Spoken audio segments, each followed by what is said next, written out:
Assalamualaikum warahmatullahi wabarakatuh. Bertemu kita kembali pada mata kuliah robot dan otomasi. Pada pertemuan kali ini kita akan melakukan simulasi studi kasus keempat, yaitu sistem sortir bola dengan menggunakan microcontroller Atmega 32. Pada simulasi kali ini terdapat penambahan LCD pada sistemnya dan modifikasi di bagian input dan outputnya. Oke, seperti yang terlihat pada video ini, untuk rangkaian simulasinya bisa dilihat di bagian LCD itu dihubungkan dengan port B, terus di bagian input itu dihubungkan dengan port A0 sampai dengan port A4, dan outputnya ada 3 untuk solenoid top, bottom, dan select. Itu berada pada pin A6 sampai dengan pin A7. Nah, modifikasi pada simulasi ini terdapat pada bagian sensor. Untuk bagian sensor kita menggunakan sistemnya ActiveFlow. ActiveFlow ini akan menghasilkan logic 0 apabila sensornya aktif dan akan mengeluarkan logic 1 apabila sensornya tidak aktif. Sedangkan di bagian push button kita akan menggunakan active high. Nah, active high itu kebalikan dari ActiveFlow. Kalau ditekan maka logiknya 1, kalau dilepas maka logiknya 0 ya. Logik dan 1 dan 0 kalau di simulasi nanti disimbolkan atau ditandai dengan warna merah untuk logic 1 dan warna biru untuk logic 0. Sedangkan untuk bagian output ada 3, top, bottom, dan select. Nah, ini kita akan menggunakan outputnya juga menggunakan ActiveFlow ya.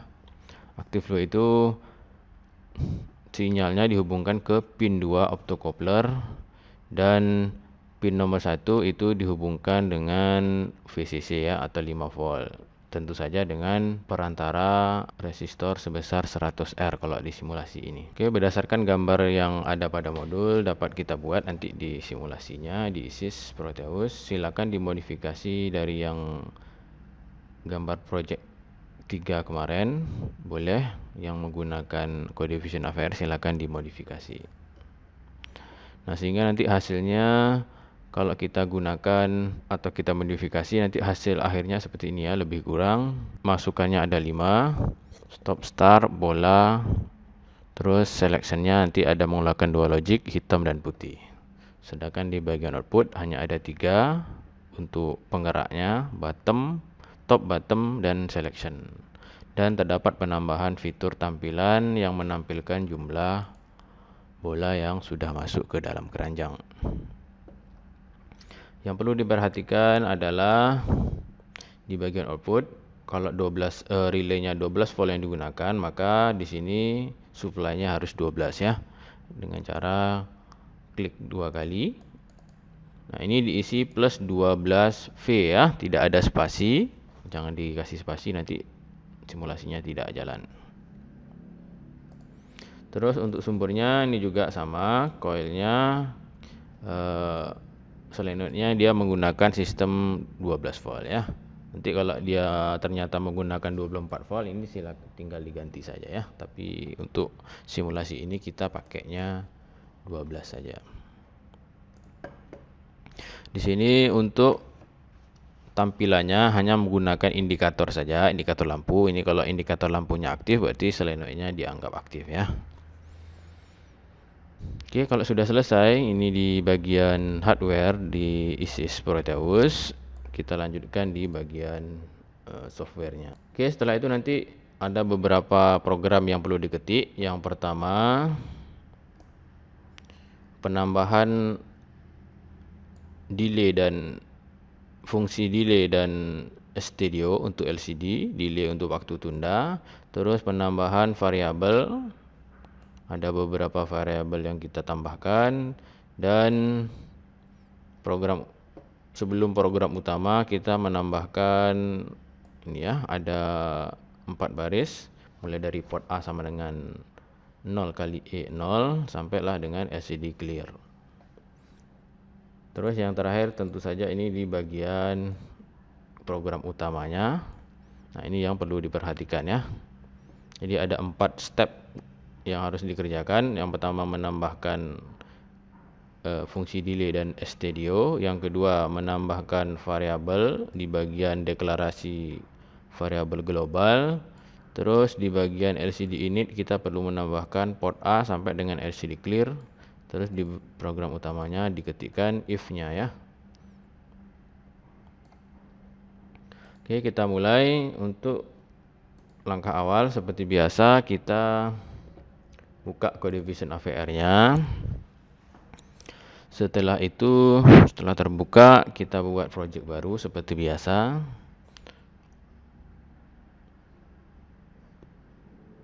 Project ya, file new, terus project, yes, oke. Nah, ini akan muncul tampilan seperti ini ya. Nah, ini dipilih Atmega-nya sesuai dengan yang tadi, 32 kah, apa 32L atau 32A. Kita sesuaikan dengan mikronya ya. Sini hanya Atmega 32. Berarti di sini kita pilih Atmega 32. Terus clock-nya disesuaikan dengan hardware juga. Ini clock-nya. Ini clock-nya di sini 16 ya. Harusnya kita samakan dengan yang di software. Jadi ini diganti dengan 11,0542.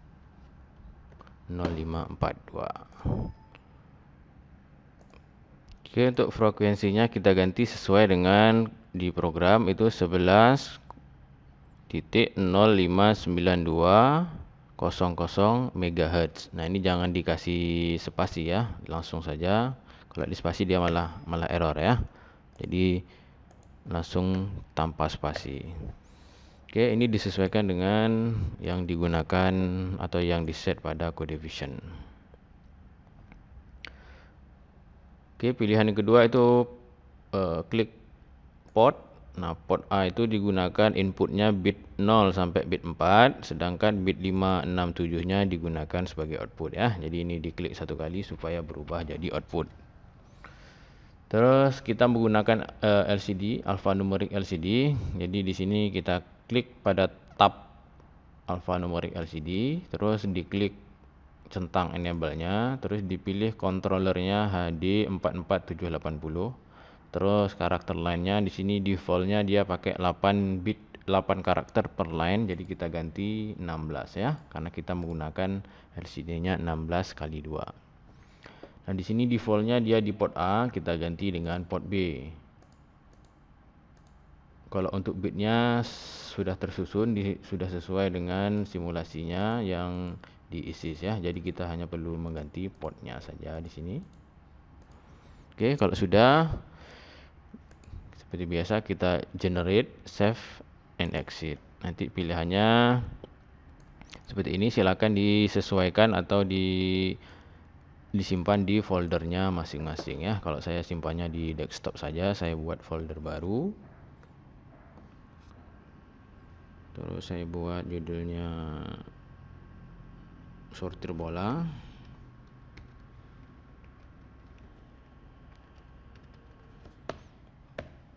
Nah, ini simpannya 3 kali, namanya harus sama ya. Saya simpan dengan nama 1 saja. Nah, nanti akan muncul di sini, harusnya kalau dia projectnya 1, bahasa C-nya 1. Nah, jadi sama ya, projectnya sama dan kode bahasa C-nya atau programnya juga sama. Nanti tampilan awalnya seperti ini, kosong masih. Nah, ini yang harus kita tambahkan 4 slot ya penambahannya. Ada include delay, studio, terus ada deklarasi variabel 2 baris, terus ada port A sampai dengan LCD clear sebelum while 1 atau sebelum program looping, terus di program utamanya ya. Oke, yang pertama itu ini fungsi untuk delay dan studio ya. Studio itu digunakan untuk LCD. Itu ditaruh di bawah include Atmega 32. Di sini.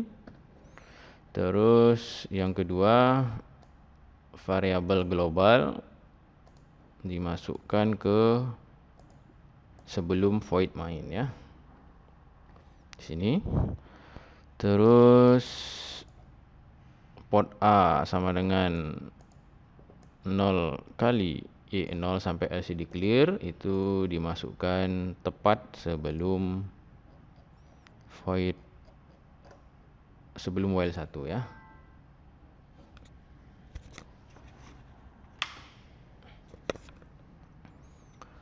Oke, di sini. Terus program utamanya kita taruh di dalam while 1. Seperti ini. Nah, sehingga nanti hasilnya menjadi seperti ini ya. Jadi ini sama dengan yang ada pada modul. Oke, setelah semuanya selesai codingannya, terus kita, karena ini project baru maka harus kita konfigurasi after build. Nah, kita menggunakan simulasi, harusnya kita checklist di bagian execute user program. Kalau kita menggunakan chip nanti langsung praktikum kita langsung di program di chip ya. Oke. Terus setelah ini selesai dilakukan proses kompilasi ya dengan menekan toolnya build all file. Nah, nanti harusnya tidak ada error. Ini bisa dilihat di bagian bawah, no error di sini. Kita ulang sekali lagi. Nah, di sini ya, tidak ada error dan tidak ada warning. Jadi programnya sudah betul. Nanti di bagian penyimpanan tadi yang sudah kita simpan sebelumnya, di bagian exe-nya harusnya dia muncul file hex-nya ya. Kalau di sini namanya Intel hex file. Nah, ini yang akan kita masukkan ke dalam simulasinya.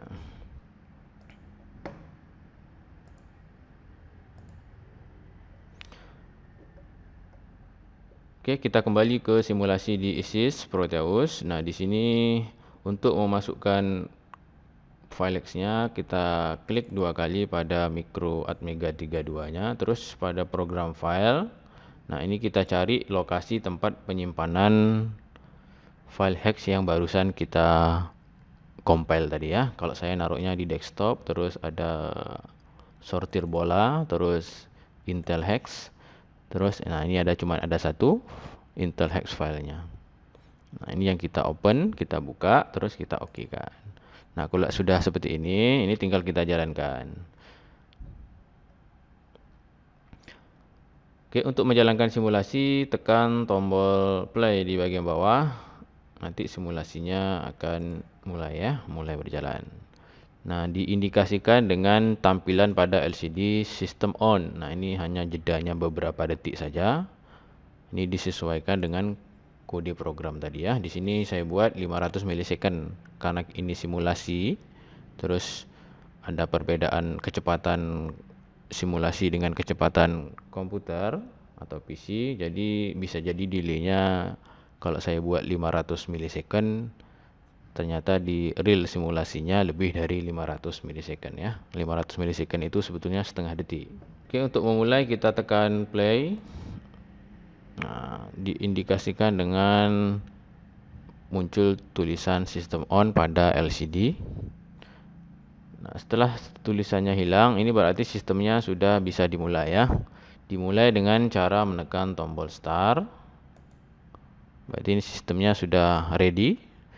Apabila urutannya adalah terdeteksi sensor bola terdeteksi bola, maka top solenoidnya itu akan terbuka. Nah, ini indikasinya lampunya on beberapa saat saja.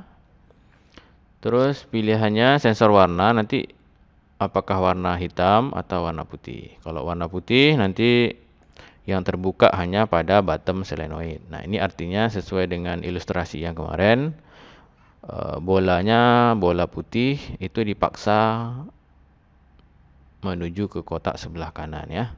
Nah, setelah bolanya turun sampai kotak, nanti di tampilan LCD akan muncul jumlah bola putihnya sama dengan 1.